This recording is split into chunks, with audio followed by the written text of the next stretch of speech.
What if the thing that followed you home was already inside? Tonight, we are going somewhere you do not want to go.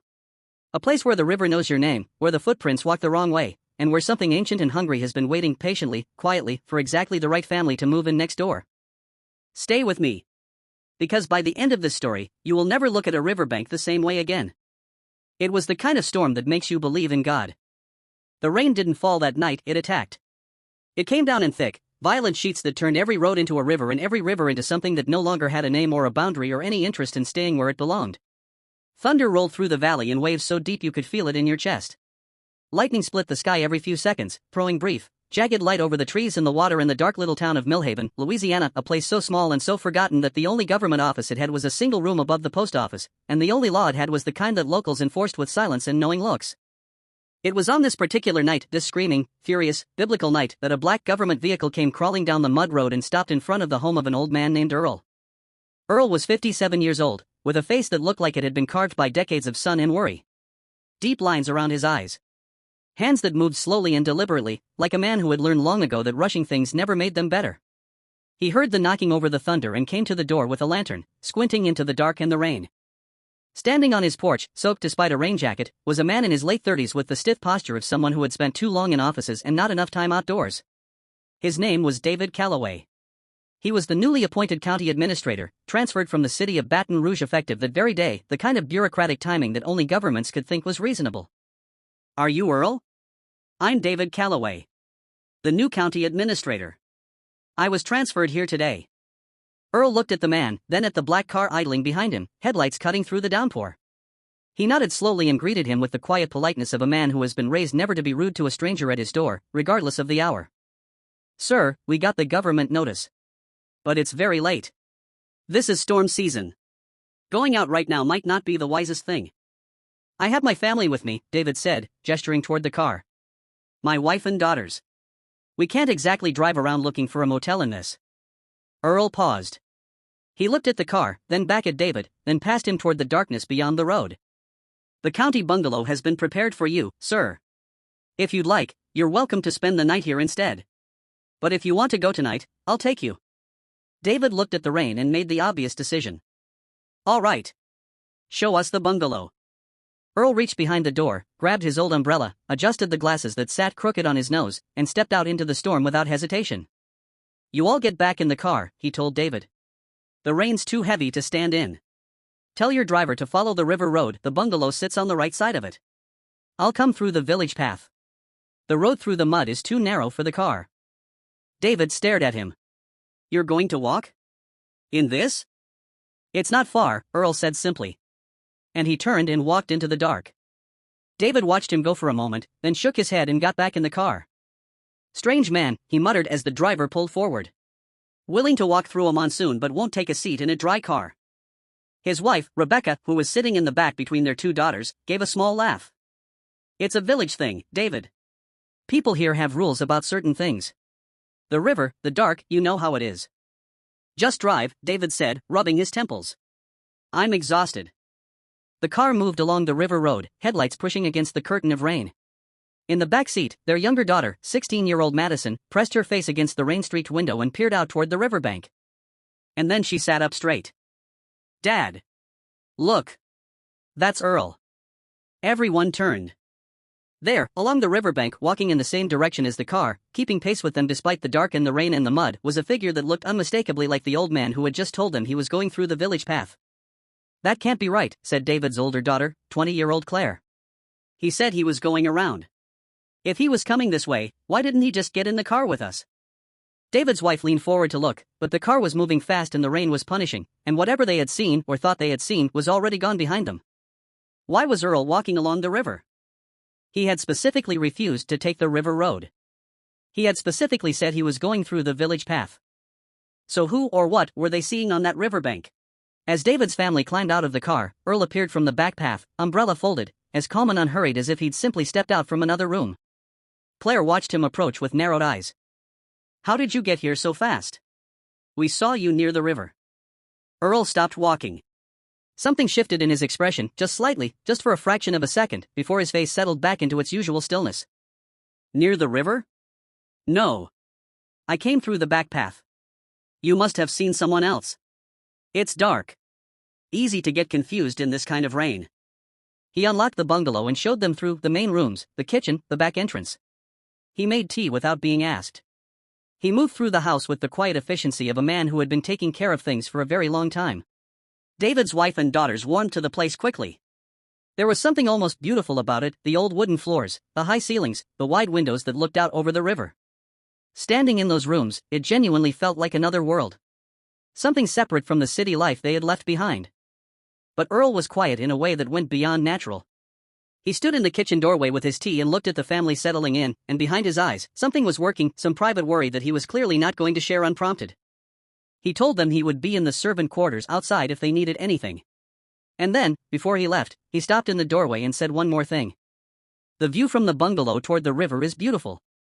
I'd recommend not looking at it, though. David frowned. What do you mean? The rainy season, Earl said carefully. The bank gets slippery. Water level rises. Better to admire it from a distance. He laughed. The family exchanged glances. That night, Madison stood at her bedroom window for a long time after everyone else had gone to sleep. The storm had softened slightly, still raining, but quieter now. And the river, visible from where she stood, was dark and swollen and moving fast. She watched it the way people watch fire, drawn to it without being able to explain exactly why. The next morning came gray and damp. Earl was the first one outside, and he found them immediately, footprints in the mud, leading from the direction of the riverbank all the way to the front door of the bungalow. He crouched down and studied them, and his face did the thing it had done the night before, that brief, barely visible shift, that flicker of something he wouldn't name. At breakfast, he brought it up quietly. Did anyone go toward the river last night? Or early this morning? Rebecca looked up from the stove. David came in from the hallway. Claire and Madison appeared in the kitchen doorway, still half asleep. Nobody went anywhere, David said. Why? There are footprints. From the river to the front door. David's first instinct was to rationalize. An animal. The rain distorting the shape of whatever tracks were already there. A neighbor passing by.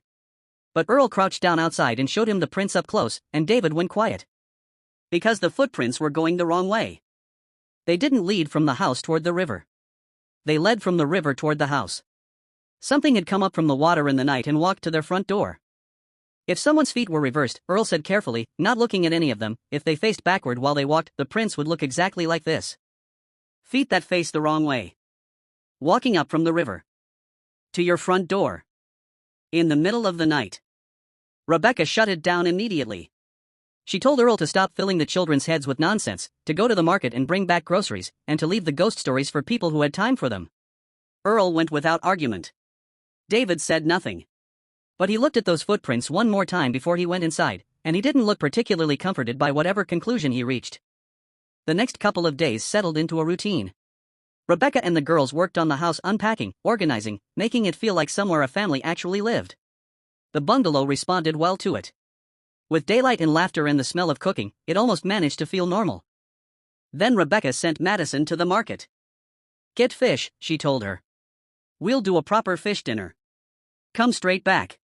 Don't dawdle, and be home before it gets dark. Madison agreed and set off down the road. She was just passing the riverbank, keeping a respectful distance from the edge the way Earl's warning had made her want to, when she noticed a girl standing there. The girl looked to be about Madison's age, maybe a year younger. She was standing at the edge of the bank, looking directly at Madison, and she raised one hand in a slow, unhurried wave, the kind that said come here more than it said hello. Madison stopped walking. The girl was striking in a way that was hard to immediately process. Dark, heavy eyes lined in something that made them look larger than they should have been, thick dark hair in a long braid that hung over one shoulder, and a face that was so perfectly still and so perfectly composed that it took Madison a moment to realize the girl hadn't blinked once since she'd looked at her. Do you live around here? Madison called. The girl smiled. It was a slow smile, and it didn't quite reach those enormous dark eyes. She nodded. Madison walked a little closer. I just moved in. To the bungalow. My dad is the new county administrator. The girl said nothing. Just kept smiling. Do you want to hang out sometime? I don't know anyone here yet. I have to go to the market right now, but maybe tomorrow we could. I want fish, the girl said suddenly. Her voice was quiet and flat, like someone reading from a script they didn't quite understand. Will you give me fish? Before Madison could answer, she heard Claire's voice behind her, sharp and urgent. Madison, what are you doing over there? Get away from the river, Mom said to go to the market. Madison turned automatically toward her sister's voice. And when she looked back, the girl was gone. Not walked away. Not stepped behind a tree. Just gone. The riverbank was empty. The only things there were the mud and the dark water moving fast beneath it. Madison stood very still for a moment. Then she went to the market. She didn't stop thinking about the girl the entire time she was there. By the time Madison got back with the fish and a box of pastries from the bakery, the light had gone. The sky was the deep purple of late evening, and the road back to the bungalow ran close to the river, and the river was loud tonight, loud and restless in a way that made the air around it feel charged and wrong. She noticed the smell first. It hit her from nowhere, thick and rotten and intensely biological, like fish that had been dead for days in standing water. She looked around. The road was empty. She couldn't see anything in the water. She walked faster. Then she felt it, not saw, not heard, but felt a presence at her side. The particular, unmistakable sensation of something moving through the dark directly beside her, matching her pace step for step. She turned. Nothing was there.